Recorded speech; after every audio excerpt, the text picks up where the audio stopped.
À la suite de leur expulsion du paradis, Adam et Hawa étaient sur terre. Après un moment, ils réussirent à s'habituer à ce nouvel environnement, et Allah les bénit en leur accordant beaucoup d'enfants. Ô hommes, craignez votre Seigneur qui vous a créé d'un seul être, et a créé de celui-ci son épouse, et qui de ces deux-là a fait répandre sur la terre beaucoup d'hommes et de femmes. La tradition raconte qu'à chaque grossesse, Hawa donnait naissance à un garçon et une fille.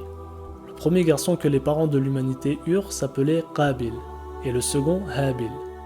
Adam alayhi salam, ayant reçu la science de son Seigneur, transmit à ses enfants le savoir nécessaire à la survie de l'humanité.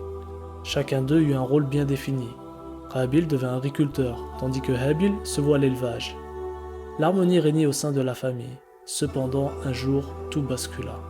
Nous avons deux versions de l'histoire. La plus répandue raconte que Qabil voulait épouser la femme qui avait été choisie pour son frère Habil, la trouvant bien plus belle que celle que son père lui avait désignée. Il contesta donc le choix de ce dernier. Et dans une autre version, moins connue, il est dit qu'Adam alayhi salam, arrivé à un âge avancé, souhaitait désigner son successeur, le futur chef de l'humanité. Et ayant trouvé Habil plus vertueux que son frère aîné, il l'avait choisi. Qabil étant le plus âgé, s'opposa alors à cette décision.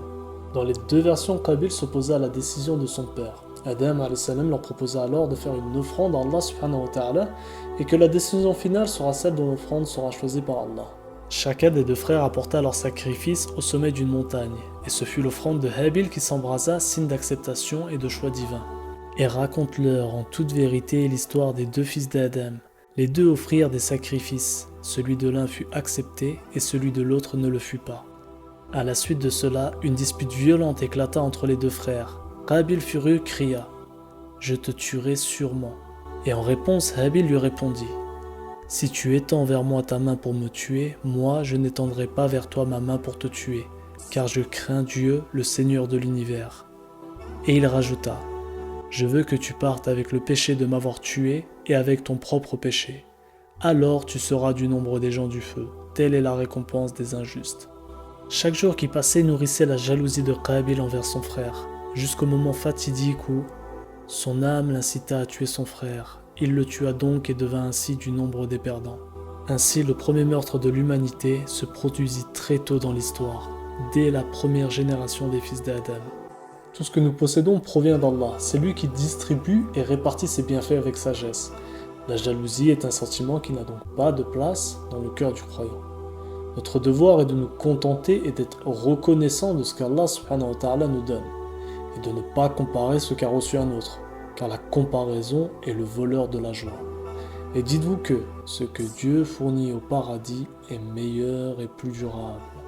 Donc après avoir tué son frère, Qabil ne savait pas quoi faire de sa dépouille, Habil étant le premier homme à mourir sur terre. Alors Allah lui envoya un corbeau.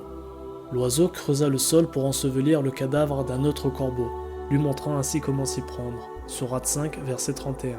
Observant la scène, Qabil dit « Malheur à moi, suis-je incapable d'être comme ce corbeau, à même d'ensevelir le cadavre de mon frère ?» Il devint alors du nombre de ceux que ronge le remords.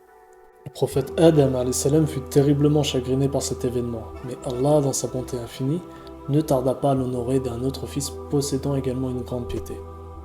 On en parlera dans la prochaine vidéo, Inch'Allah, et moi je vous remercie d'avoir regardé jusqu'au bout. N'hésitez pas à vous abonner pour plus de contenu.